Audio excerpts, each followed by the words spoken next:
In today's video, I'm going to teach you how to see all apps on Android. Let's get started by unlocking your phone and going to your main home screen. This is the screen you see right after you unlock your device, usually with your favorite apps at the bottom. From here, we're going to open what's called the app drawer. The app drawer is simply the place where all of your installed apps are listed, even the ones that aren't pinned to your home screen. On many Android phones, you can open the app drawer by swiping up from the very bottom of the screen.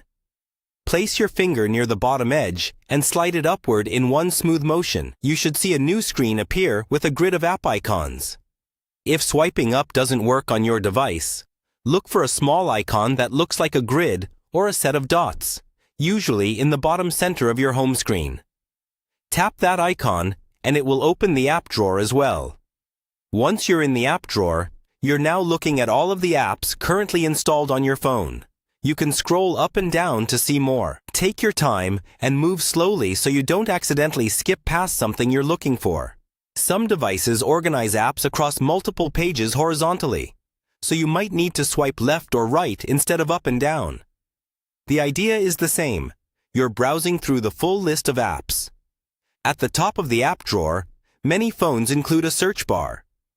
If you're trying to find a specific app quickly, tap on the search bar and start typing the app's name. As you type, you'll see matching apps appear below.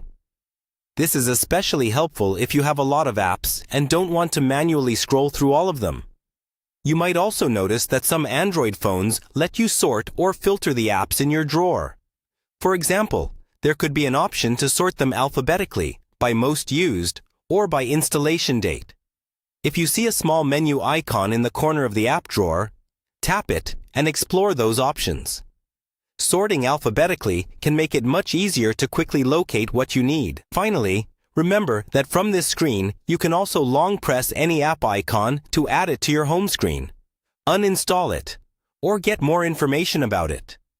But in terms of simply seeing all your apps, opening the app drawer and scrolling through is all you need.